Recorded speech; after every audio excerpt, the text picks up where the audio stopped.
Hi guys, welcome back to my channel.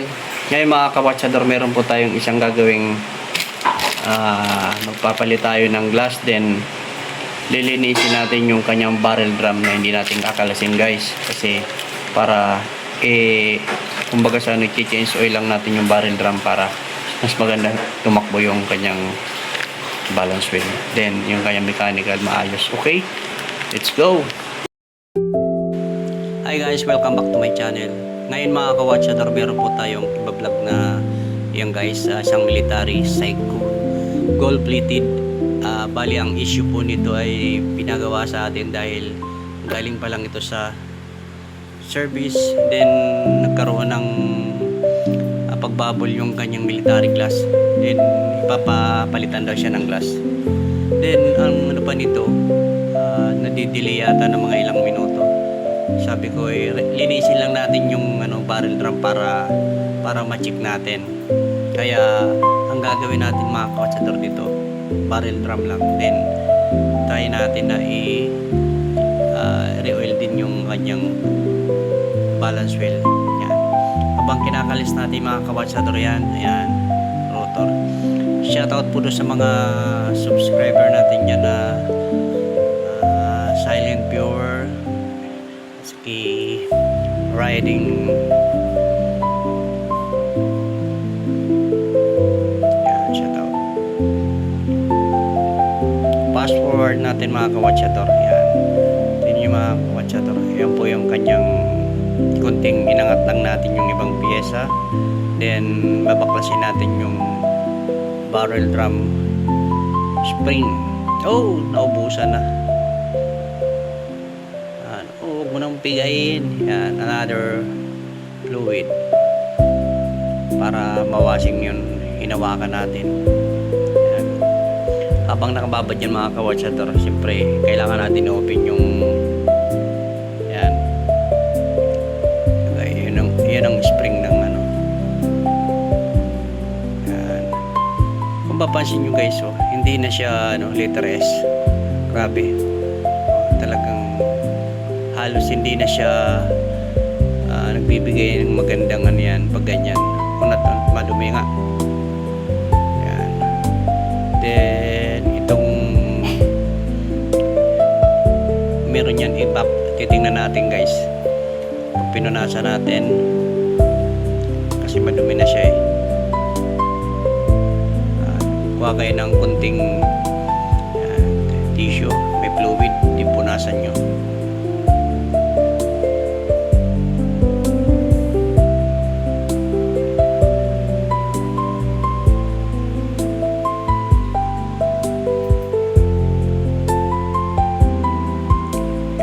Bali yung kung mapapansin nyo guys dyan sa parting yun, malapit doon sa may tuturo natin, yan. Meron niyang nagkakaroon siya ng diferensya yan. Yan, may curve na yan, kailangan yan mabend natin uli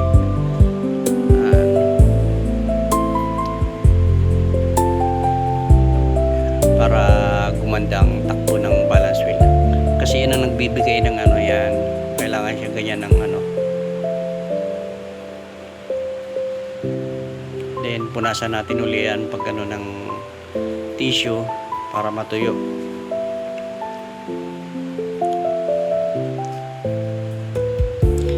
Meron na rin tayong tutorial mga kapatsador yung pagbabalik ng yung spring ng barrel drum. Kailangan natin yan passing, then patuyuin natin ng konti. Ayan. Then guys, bago natin ibalik yan, maglagay muna tayo finger cuts para sa mga washer, kasi natutulan talaga guys.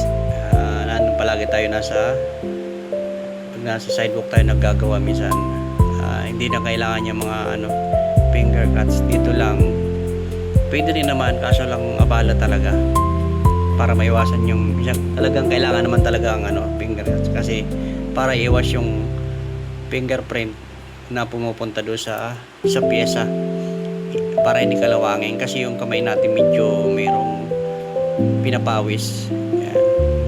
Kakapitan siya ng kalawang. Yun ang pinaka talaga doon.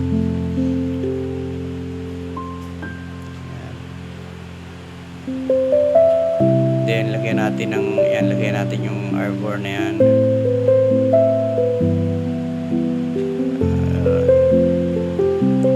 Then maglalagay na tayo ng oil. Ayan. Lalagay natin doon sa kanyang pangsit. Ayan.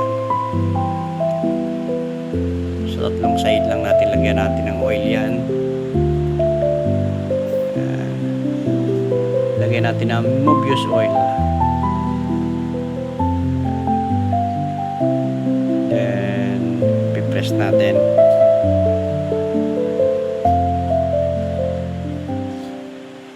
Bali naka voice over lang tayo mga kawatsador ngayon kasi medyo maingay yung aso ko dito. Hindi tayo magkakaintindihan. Yan. At naka-set up na mga kawatsador yan. Kitang kita naman doon, nung nakita ko dito, talagang bagong ano pa yan. Kasi may oil pa doon sa may ano ng arbor ng air spring, sa may jewels, meron pa. Sariwa pa yung oil. Kaya galing pa lang sa service. Yun lang lininis ko para kasi napapansin ko na talagang pag ganun mahinang bigay ng barrel ano yan, barrel drum, mahina rin tumakbo yung ano, balance wheel. Yan.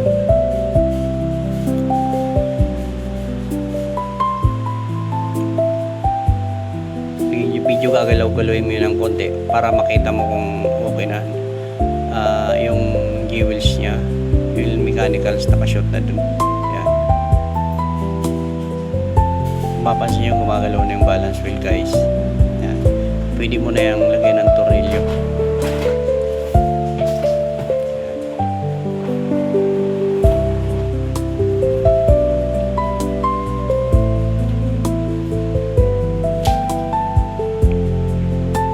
Fast forward natin mga kawatsador para pabilis.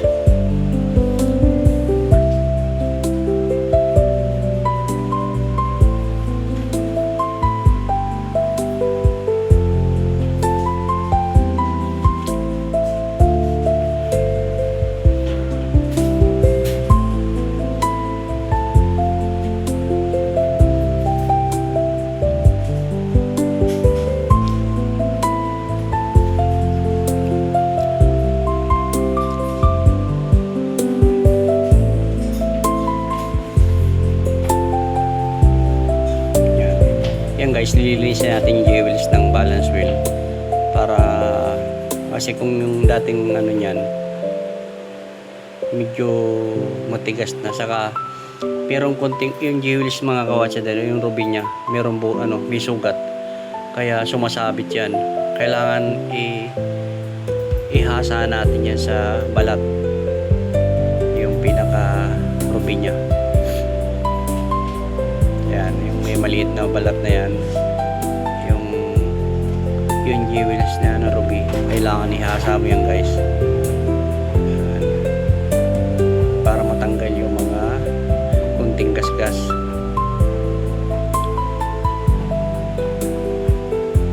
Napakaliit yung mga kawatsador.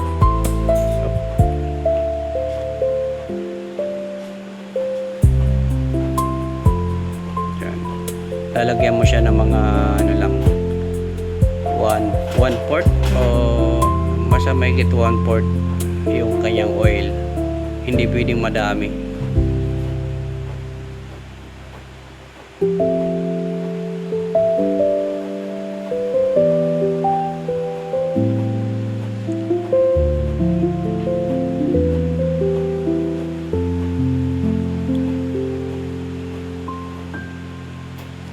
Mas maganda mga kawatsador yung takbo ng balance wheel niya, nung kailangan talaga malinis.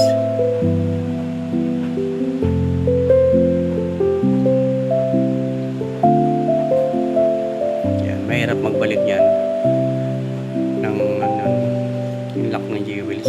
Kailangan may katulong talaga yung ano niya, tweezer.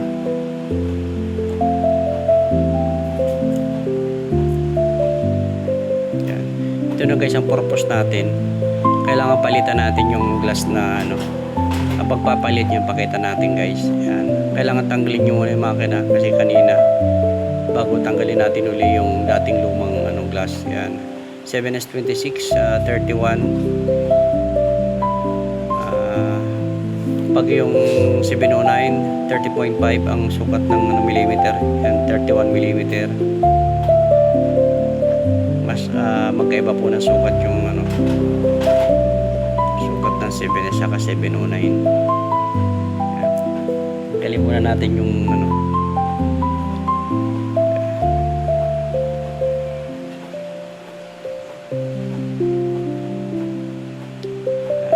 sukat natin para hindi mabasag yung glass na dati niya.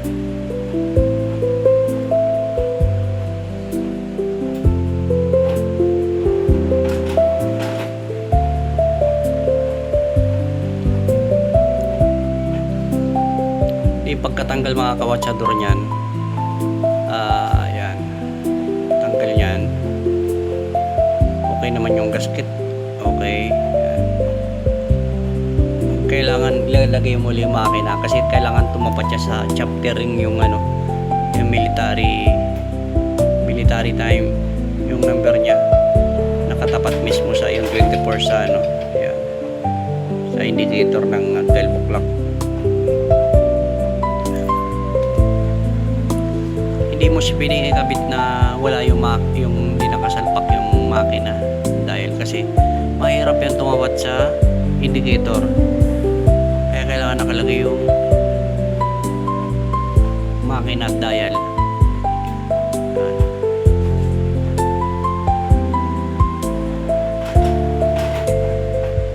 Kasi guys, pag nagkamali ka dyan na pwedeng masira yung number ng dial, kaya kailangan once mo lang siya ilalagay, then ipipress mo na.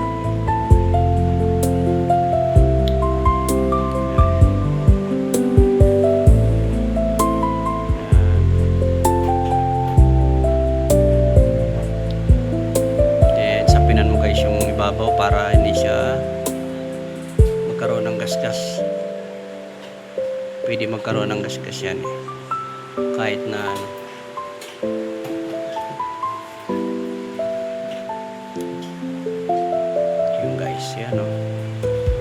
level na.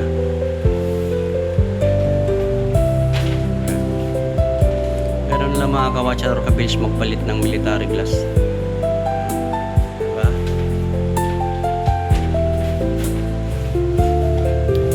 Then lagyan na natin yung spring bar para kagad.